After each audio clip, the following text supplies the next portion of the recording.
Item ಯಾವುದೇ ಇರಲಿ try ಮಾಡಿ ಆಚಿ ಚಿಕನ್ ಮಸಾಲಾ.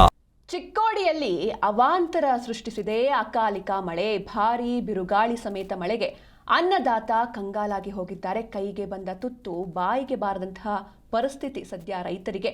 ಶಿರೂರು ಗ್ರಾಮದಲ್ಲಿ ದಾಳಿಂಬೆ ಬೆಳೆ ಸಂಪೂರ್ಣವಾಗಿ ನಾಶವಾಗಿದೆ. 8 ಲಕ್ಷ ರೂಪಾಯಿ ಖರ್ಚು ಮಾಡಿ ಬೆಳೆದಿದ್ರು ಈ ಒಂದು ದಾಳಿಂಬೆ ಬೆಳೆಯನ್ನ. ಆದರೆ 50 ಲಕ್ಷ ರೂಪಾಯಿ ಆಗುವಷ್ಟು ಹಾನಿಯಾಗಿದೆ. ಅಂದರೆ ಎಕ್ಸ್ಟ್ರಾ 8 ಲಕ್ಷ ಎಲ್ಲಿ 50 ಲಕ್ಷ ಎಲ್ಲಿ ಅಂದರೆ ಕಂಪ್ಲೀಟ್ ಆಗಿ ಲಾಸ್ ಆಗಿಬಿಟ್ಟಿದೆ. ಯಾಕಂದರೆ ಅಕಾಲಿಕ ಮಳೆಯಿಂದ ಸುಮಾರು 4 ಎಕರೆ ಜಮೀನಲ್ಲಿ ದಾಳಿಂಬೆಯನ್ನು ಬೆಳೆದಿದ್ರು ರೈತ. ಬಿರುಗಾಳಿ ಸಹಿತ ಸುರಿದ ಅಕಾಲಿಕ ಮಳೆಗೆ ಕಂಪ್ಲೀಟ್ ಆಗಿ ದಾಳಿಂಬೆ ಬೆಳೆ ನೆಲಕಚ್ಚಿ ಹೋಗಿದೆ.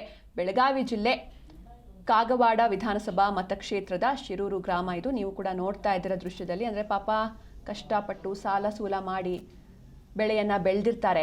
ಅಂದರೆ 8 ಲಕ್ಷ ರೂಪಾಯಿ ಖರ್ಚು ಮಾಡಿ ಅವರು ಬೆಳೆದಿದ್ರು. ಇದರಿಂದ ಲಾಭ ಆಗುತ್ತೆ ಅಂತ ರೈತ ಪಾಪ ನಿರೀಕ್ಷೆಯಲ್ಲಿರ್ತಾರೆ. ಆದರೆ 50 ಲಕ್ಷ ರೂಪಾಯಿ ಆಗುವಷ್ಟು ಲಾಸ್ ಆಗಿದೆ ರೈತರಿಗೆ. ಇದನ್ನ ಫುಲ್ಫಿಲ್ ಮಾಡೋದು ಹೇಗೆ? ಆಲ್ರೆಡಿ ಸಾಲ ಮಾಡ್ಕೊಂಡು ಬೆಳೆ ಬೆಳೆದಿರ್ತಾರೆ, ಅದರಲ್ಲಿ ಮತ್ತೆ ಎಕ್ಸ್ಟ್ರಾ 50 ಲಕ್ಷ ಆಗೋಷ್ಟು ಲಾಸ್ ಆಗಿದೆ ಅಂತ ಅಂದರೆ ಅವ್ರ ಜೀವನ ನಡೆಸೋದಾದರೂ ಹೇಗೆ? ಈಗ ಇನ್ನೇನು ದಾಳಿಂಬೆ ಬೆಳೆ ಹಣ್ಣು ಬಿಟ್ಟಿದೆ, ಸ್ವಲ್ಪ ಟೈಮಲ್ಲಿ ಅದನ್ನ ಕಟಾವು ಮಾಡಿ ಮಾರಿ ಅದರಿಂದ ಜೀವನ ನಡೆಸೋಣ ಅಂತ ಅಂದ್ಕೊಂಡಿದ್ರೆ, ಇಂಥ ಸಂದರ್ಭದಲ್ಲಿ ಅಕಾಲಿಕ ಮಳೆ ಸಾಕಷ್ಟು ಅವಾಂತರವನ್ನೇ ಸೃಷ್ಟಿ ಮಾಡಿದೆ. ಭಾರೀ ಬಿರುಗಾಳಿ ಸಮೇತ ಮಳೆಗೆ ಅನ್ನದಾತ ಕಂಗಾಲಾಗಿ ಹೋಗಿದ್ದಾರೆ. ಕೈಗೆ ಬಂದ ತುತ್ತು ಬಾಯಿಗೆ ಬಂದಿಲ್ಲ. ಯಾಕಂದರೆ ಎಷ್ಟು ಚೆನ್ನಾಗಿ ಹಣ್ಣು ಬಿಟ್ಟಿದೆ ದಾಳಿಂಬೆ ಹಣ್ಣು ಎಲ್ಲ ಕಡೆ. ಇನ್ನೇನು ಅದನ್ನು ಕಟಾವು ಮಾಡಿ ಮಾರೋಣ ಅಂತ ಅಂದ್ಕೊಳ್ಳೋ ಅಷ್ಟರಲ್ಲಿ ಈ ರೀತಿ ಅಕಾಲಿಕ ಮಳೆಯಿಂದ ಕಂಪ್ಲೀಟ್ ಆಗಿ ನೆಲಕ್ಕೆ ಉದುರಿ ಹೋಗ್ಬಿಟ್ಟಿದೆ ದಾಳಿಂಬೆ ಹಣ್ಣುಗಳು. ಶಿರೂರು ಗ್ರಾಮದಲ್ಲಿ ದಾಳಿಂಬೆ ಬೆಳೆ ಸಂಪೂರ್ಣವಾಗಿ ಹಾನಿಯಾಗಿದೆ.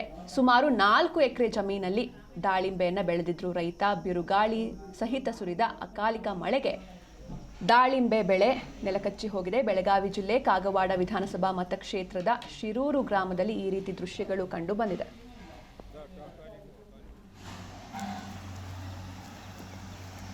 ಗಾಳಿ ಬತ್ತ ಹಿಂಗಾಗಿತ್ರಿ ಗಾರಿತ್ರಿ ಅದ್ರ ಎಲ್ಲನ ಏನ್ರಿ 7-8 ಲಕ್ಷಗಳು ಹಿಂಗಾಗೈತ್ರಿ. ಒಂದು 7 ಲಕ್ಷ ಮುಂದೂ ಹೋಗೈತ್ರಿ. ಬಾವ ಈಗ ಬರೋ ಇದ್ರಿ ಒಯ್ಲಕ್ಕೆ ಎಲ್ಲ ಆಗೈತ್ರಿ. ಕರಿಯಿಂದ ಹಿಂಗಾಗೈತ್ರಿ. ಇಲ್ಲ ಏನು ಮಾಡುದು ಎಲ್ಲ ಇದು ನಾಶನ ಆಗೈತ್ರಿ. ಎಲ್ಲ ಏನು ಭಾಳ ಅಂದ್ರೆ ಆಳುಗಳು ಎಲ್ಲ ಇದು ಕಷ್ಟ ಭಾಳ ಹಚ್ಚಿದ್ರು. ಏನು ಮಾಡೋದೈತ್ರಿ?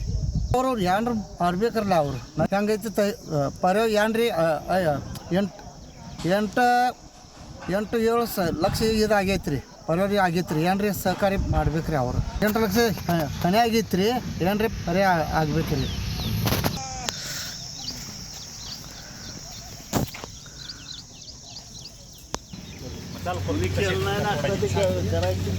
हे उडसळ नाच झाले बघा कालचं सगळं वाऱ्यामुळे सगळं ಹೇಳ್ತಾರೆ ಅಂತ. ಅಂದರೆ ಬೆಳೆಯನ್ನೇ ನಂಬ್ಕೊಂಡು ಬದುಕ್ತಾ ಇರ್ತಾರೆ ರೈತರು. ಅದು ಬಿಟ್ಟು ಅವ್ರಿಗೆ ಬೇರೆ ಕಸಬು ಗೊತ್ತಿರಲಿಲ್ಲ. ರೈತನ ಜೀವನವೇ ಅಷ್ಟಾಗಿರುತ್ತೆ. ಆದರೆ ಈ ರೀತಿ ಅಕಾಲಿಕ ಮಳೆಯಿಂದ ಕಂಪ್ಲೀಟ್ ಆಗಿ ಅವರು ಬೆಳೆದಂತಹ ಬೆಳೆ ನಾಶವಾಗಿದೆ. ಅಂದರೆ 50 ಲಕ್ಷ ರೂಪಾಯಿ ಲಾಸ್ ಆಗಿದೆ ಅಂತ ಅಂದರೆ ನೀವು ಇಮ್ಯಾಜಿನ್ ಮಾಡ್ಕೊಳ್ಬಹುದು. ಅದನ್ನು ರಿಕವರ್ ಆದರೂ ಮಾಡೋದು ಹೇಗೆ?